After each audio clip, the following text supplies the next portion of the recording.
Vamos a comenzar con la meditación de la palabra. Hoy decía, están todos muy contentos, muy sonrientes, porque es lo que suele pasar cuando tenemos un tiempo de alabanza y le cantamos al Señor y sentimos su presencia, nos sale la sonrisa, ¿no? Pero no todos los momentos son iguales. Pasamos por tiempos difíciles, por tiempos de dificultad. Momentos creo que todos hemos pasado, y si no los has pasado, tranquilo, que ya vendrán. Momentos oscuros, sombríos, que a veces no le vemos la salida,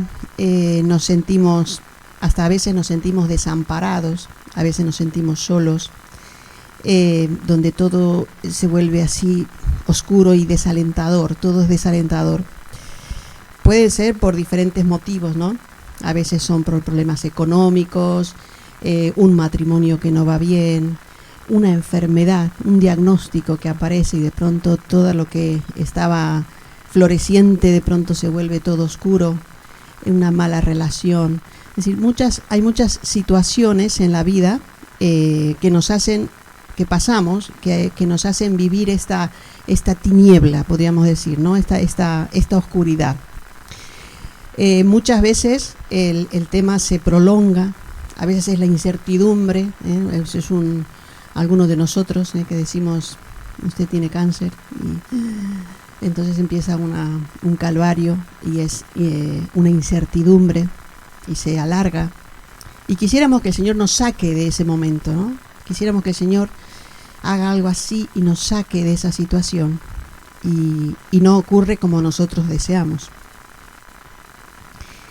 Cuando hablo de oscuridad, no estoy hablando de pecado, estoy hablando de oscuridad como una perspectiva que nosotros tenemos ante una situación adversa, porque el apóstol Pablo en la carta a los Colosenses, capítulo 1, vamos a leer 13 y 14, dice, desde el 13, por favor, dice, el cual, está hablando de Jesús, el cual nos ha librado de la potestad de las tinieblas y trasladado al reino de su amado Hijo, está hablando del Padre, perdón, en quien tenemos redención por su sangre, el perdón de pecados. Es decir, estamos hablando de personas que tenemos a Jesús en nuestro corazón, y ya el Padre nos ha trasladado del reino de las tinieblas al reino de su Hijo, al reino de la luz.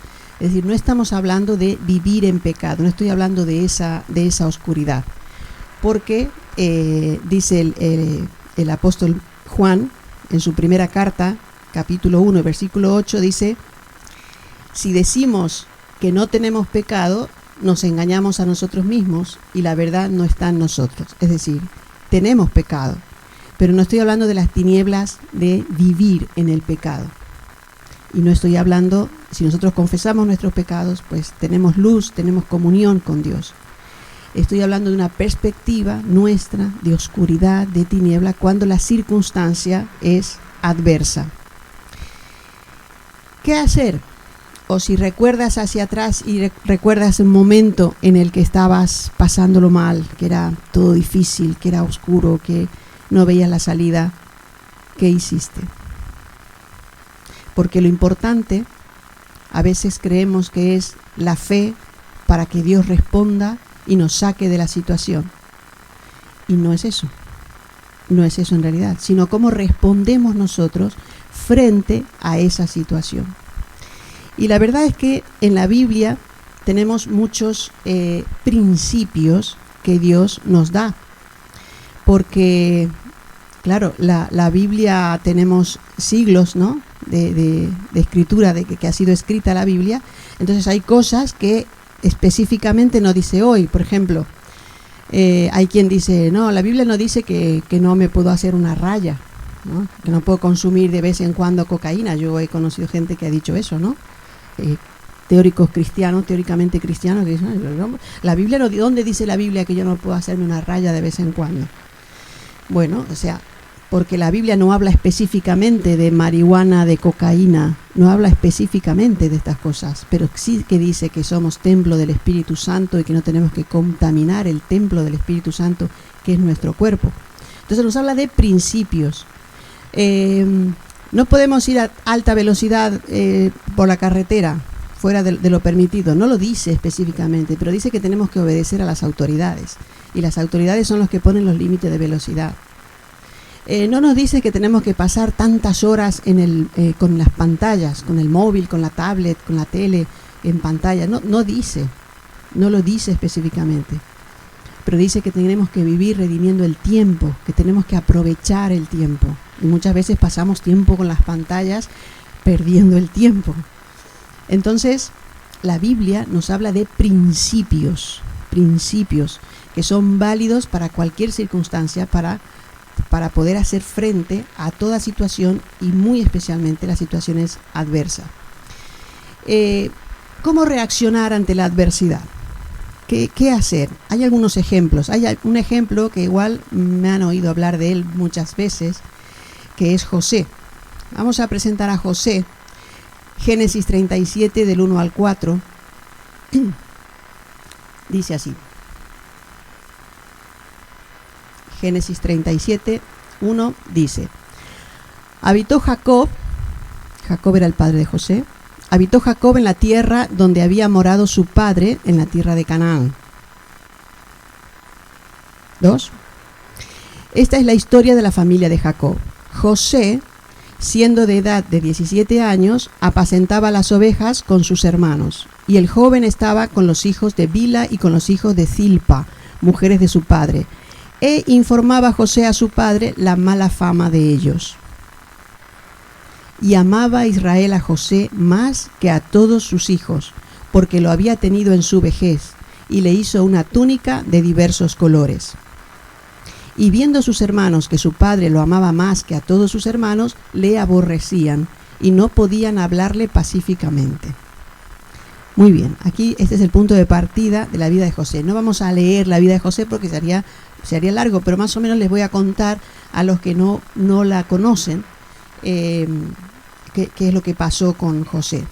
Aquí tenemos a un José que era el preferido de su padre, muy abiertamente, preferido de su padre. Y encima los hermanos le consideraban un soplón, porque él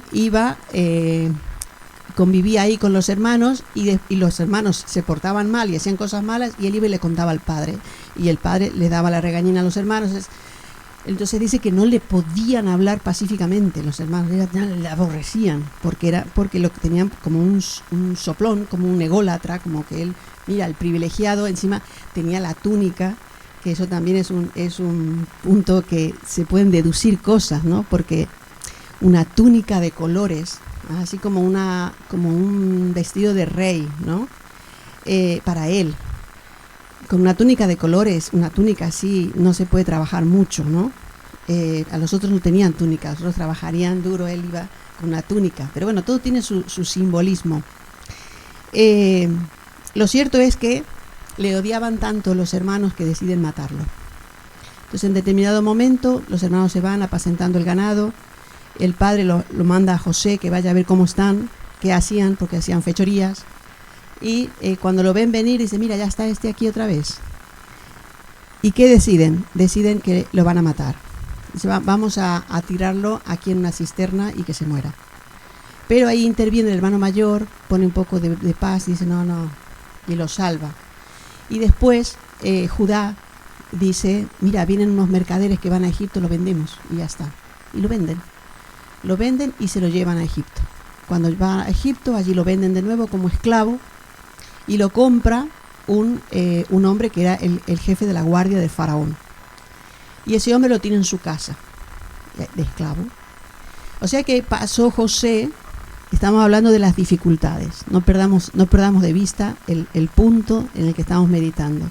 Pasó de ser el hijo preferido, que vivía como un señorito, el preferido de su padre, a ser un esclavo en un ambiente diferente, con una lengua diferente, en una cultura diferente, esclavo de un hombre. Pero se adaptó allí, y dice que era tan trabajador y tan buena persona que al final él tenía a cargo todas las cosas de la casa de este jefe de la guardia de Faraón. Y él entraba y salía de casa como si fuera el amo. Allí, ¿qué pasa? Viene la mujer, se fija en él, la mujer del jefe, se fija en él y le insistía, quería tener relaciones con él, y él fue íntegro y se mantuvo hasta que llegó un momento en que ella quiso atraparlo y él salió corriendo, se quedó ella con las ropas de él y dijo que él había tratado de violarla. Entonces, ¿qué pasó con José? Fue a la cárcel. Es decir, hijo preferido del padre pasa a ser esclavo y pasa a ser un preso. En la cárcel se adapta ahí, y como era tan buena persona y trabajador y tal, pronto ya era la mano derecha del jefe de la cárcel ahí, y ya hacía y deshacía y todo hacía lo que él decía. Muy bien, tenía la confianza del carcelero y todo esto. Muy bien. Resulta que él llega un momento, ustedes se imaginan cómo estaría ya de cansado. La dificultad era larga, el tiempo de dificultad era largo, y no solo que era largo, sino que iba cada vez peor, Llega un momento en que unos compañeros de ahí de la cárcel, que eran sirvientes del rey, tienen un sueño. Uno era el copero y otro era el panadero del rey. Tienen un sueño cada uno y no sabían qué significaba, y él, como tenía comunión íntima con Dios, les interpreta el sueño, y uno iba a ser muerto y el otro iba a ser restituido a su puesto. Entonces efectivamente pasa como él dice, y le dice al que va a Faraón, le dice: cuando vayas, acuérdate de mí. Dice: yo te he adivinado el sueño, te he interpretado el sueño, acuérdate de mí, háblale a Faraón de mí. Aquel se olvida. Sigue José en la cárcel. La dificultad se hace larga, hasta que llega un momento en que Faraón tiene un sueño. Nadie lo podía interpretar, ninguno de los que estaban alrededor de él, tenía adivinos alrededor, nadie podía interpretar el sueño. Y entonces se acuerda el sirviente, dice: hay un hombre en la cárcel que interpreta sueños. Le dice al Faraón: pues tráelo. Y viene, el sueño eran que había 7 vacas gordas y luego 7 vacas flacas, muy débiles, y que las 7 vacas flacas se comían a las gordas. Entonces José interpreta que eran 7 años de abundancia y 7 años de escasez. Entonces lo que hay que hacer es trabajar en estos 7 años de abundancia y guardar para los 7 años de escasez. Entonces dice Faraón: ¿quién mejor que este hombre para que administre los bienes de aquí? Y entonces lo pone como gobernador de Egipto. Esa es la historia así breve de José. Administra todos los 7 años de abundancia para que en los 7 años de escasez alcance para todos. Muy bien. ¿Qué podemos sacar de esto? Porque la Biblia habla de principios. Nosotros no vamos a ser gobernadores de Egipto, creo yo. No vamos a ser gobernadores de Egipto. Tampoco probablemente adivinemos un sueño de Faraón, ¿no? Pero hay principios. La Biblia establece principios. El primero, más importante, y probablemente muchas veces repetido, pero que en los momentos de dificultad nos cuesta tenerlo presente, nos cuesta creerlo de verdad, y es que Dios está con nosotros en todos los momentos. En todos los momentos Dios está con nosotros. Yo no sé si a ustedes les pasa, pero cuando viene un momento durísimo, empezamos a pensar: ¿qué he hecho mal? Estoy en pecado, Señor, te pido perdón por todos mis pecados, por todos. Si hay algo que yo no me he dado cuenta, Señor, te pido que me perdones. Pensamos en que hay pecado y que esto es un castigo, ¿no? Y pensamos también que Dios está muy lejos, que Dios se ha enfadado, que Dios se ha apartado, que Dios está lejos. Y no es así. Dios está con nosotros en todos los momentos de nuestra vida, sean de alegría o sean de tristeza, sean de risas o sean de lágrimas, sea de aflicción o sean de incertidumbre. En todos los momentos Dios está con nosotros. Estuvo con José cuando los hermanos le odiaban. Estuvo con José cuando le querían tirar en la cisterna. estuvo con José cuando le vendieron a los mercaderes, cuando lo compró Potifar, cuando le acusaron injustamente, también estaba con José. Era Dios el que le hacía prosperar en la casa de Potifar, del jefe de la guardia. Era Dios el que le hacía prosperar en la cárcel también. Era Dios, porque Dios estaba con él en todos los momentos. Hebreos 13:5, ¿hay alguien que lo sepa de memoria? ¿Qué dice? Manu lo sabe de memoria. Dice: sean vuestras costumbres sin avaricia, contentos con lo que tenéis ahora, porque Él dijo, aquí viene, no te desampararé ni te dejaré. No te desampararé ni te dejaré. Por duros que sean los vientos, por fuertes que sean los vientos, por duros que sean los tiempos, aunque sea muy difícil la situación, hay una promesa de Dios. Nunca te desampararé, nunca te dejaré. Pase lo que pase, aunque hayas cometido pecado, aunque te hayas equivocado, aunque digas, sí, esto es el Señor, confiesa, arrepiéntete, confiesa. Pero a pesar de eso, Dios no te ha dejado. Dios no se ha apartado de ti, ni ha desviado su mirada de ti. Dice el Salmo 139:7, dice, ¿a dónde me iré de tu espíritu? ¿A dónde? Dice el salmista. No hay ningún lugar donde podamos huir del espíritu, de la presencia de Dios. Él está. Esto lo podemos asegurar, sobre todo aquellos que tenemos a Jesús en nuestro corazón, que hemos aceptado un día a Jesús en nuestro corazón, que le damos lugar y le decimos, Señor, ven a mi vida porque te necesito, perdona mis pecados, ven a mi vida. Entonces te puedes apropiar de cada una de estas promesas. Es decir, Él no me va a dejar, Él no me va a desamparar. Ese es el primer principio, que Dios está con nosotros en los momentos difíciles, por difíciles que sean los momentos. El segundo principio es que Dios tiene un propósito en todo lo que vivimos. Esto que, no sé si lo creemos, esto que dice la palabra, que ni un pelo de nuestra cabeza cae sin su permiso. Ni un pelo cae. A veces pasamos el peine y caen los pelos, ¿no? Pues todos esos pelos Dios los tiene contados. Y Él ha autorizado que caigan. Dios tiene propósito en todas las circunstancias que nos pasan. Fíjate que José había un propósito mucho mayor. Cuando él sale de la tierra de su padre, fíjate cómo su padre sale, lo despide, le dice, vete a ver a tus hermanos, ya no lo vuelve a ver más. Cuando José sale no tiene ni idea de todo lo que va a vivir. No tiene ni idea, menos mal. Porque si fuera así no sé qué hubiera hecho, ¿no?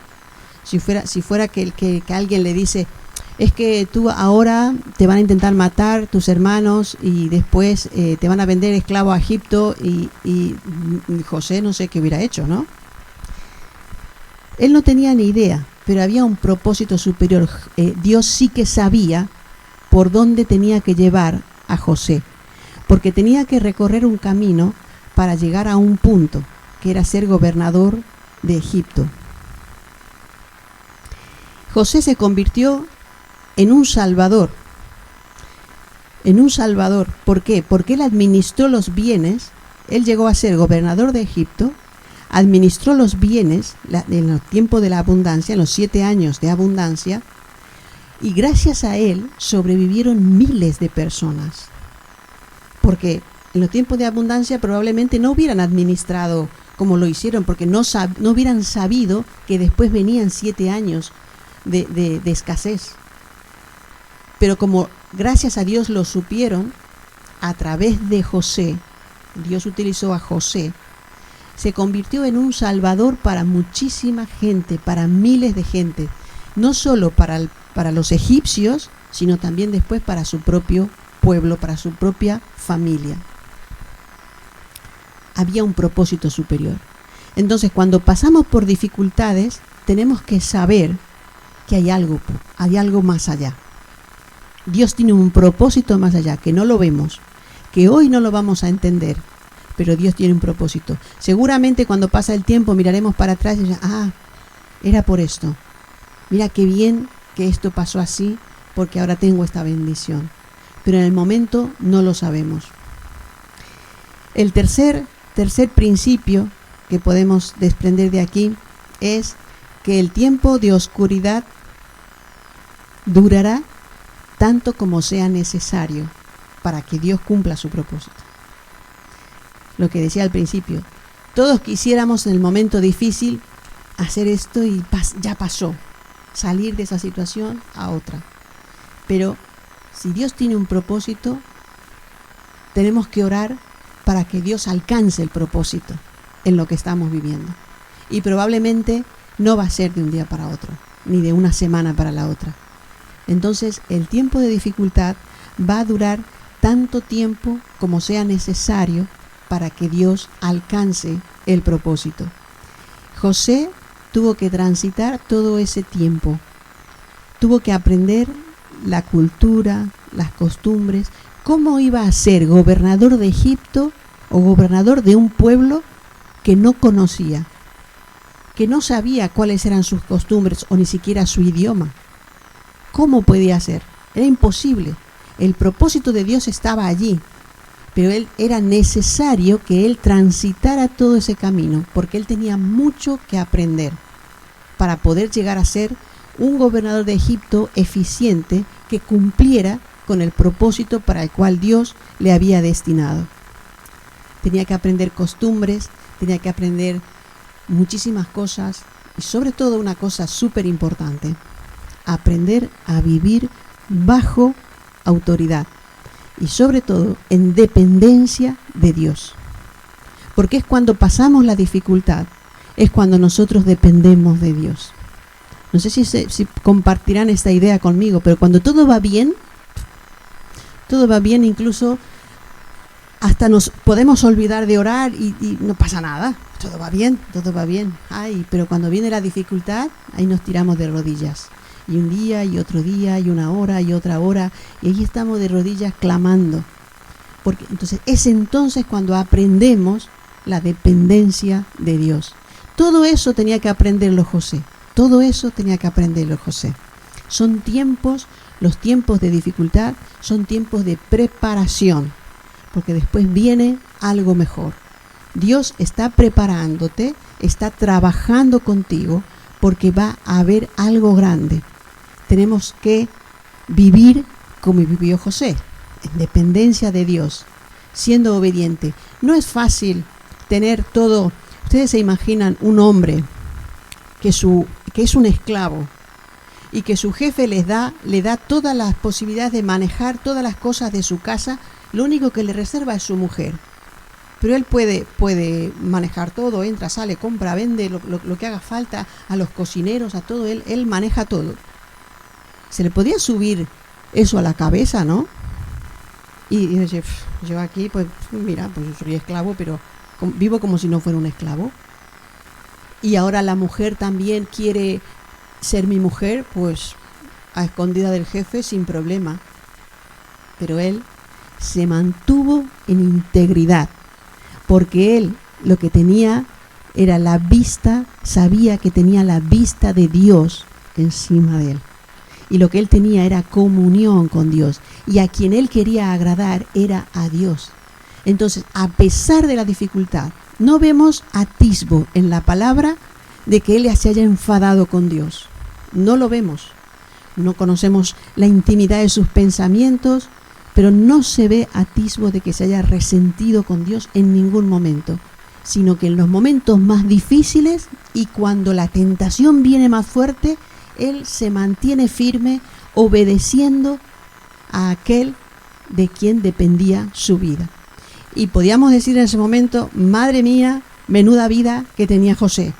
Pero él sabía que su Dios le amaba.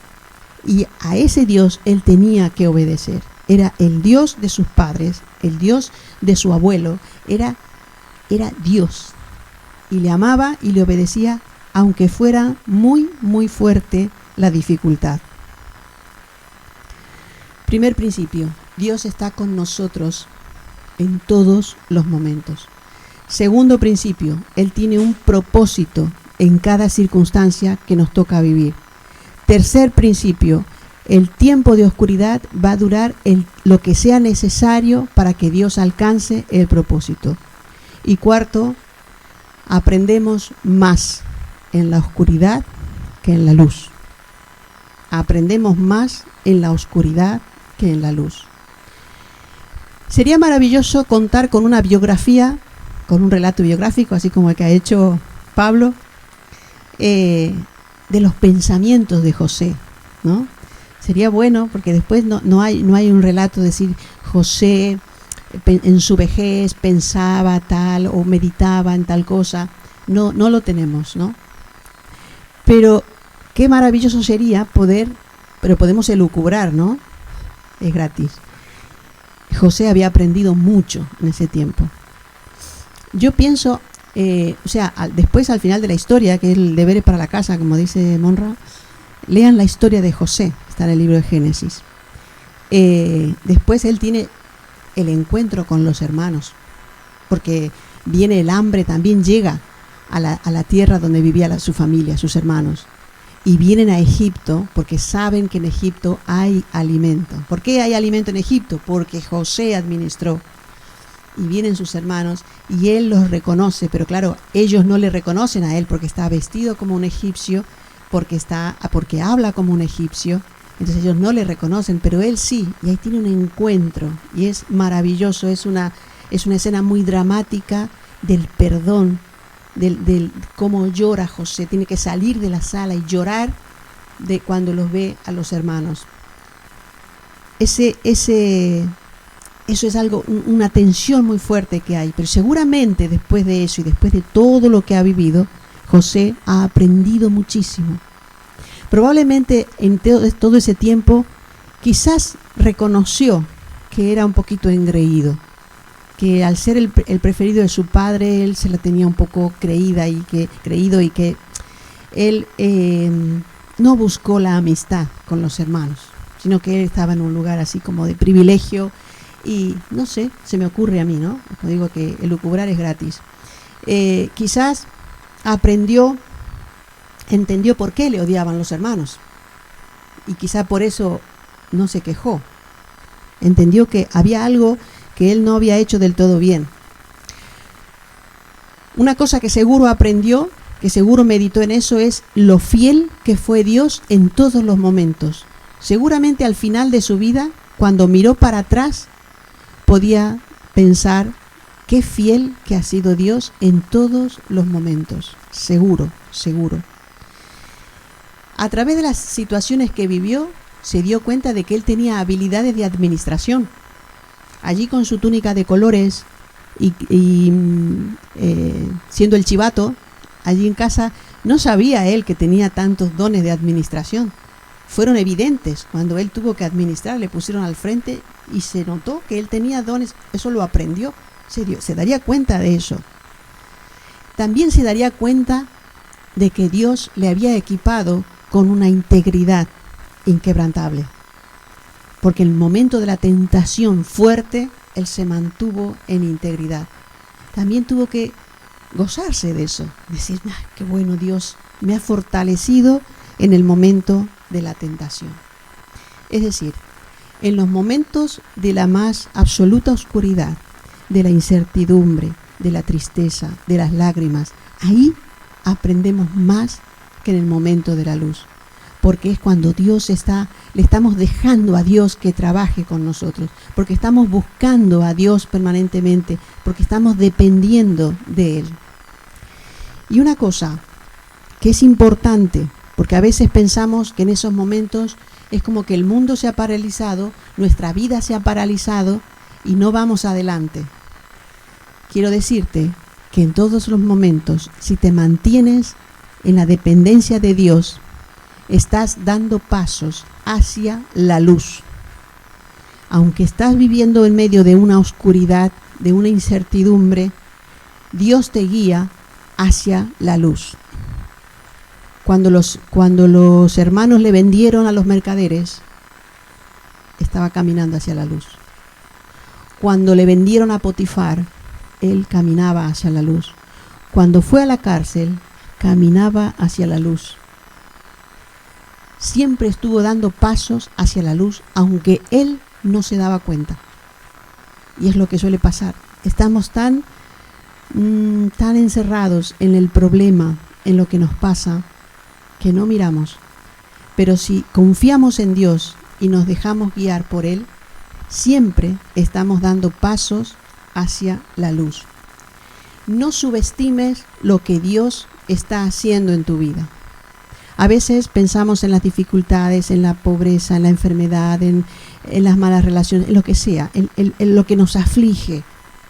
Y parece que nos sentimos muy poquita cosa, porque mira, es que yo vivo así, es que este problema que tengo, es que no salgo de aquí, y parece que nos subestimamos a nosotros mismos, y parece que la bendición es para los otros, y que para mí no va a llegar nunca.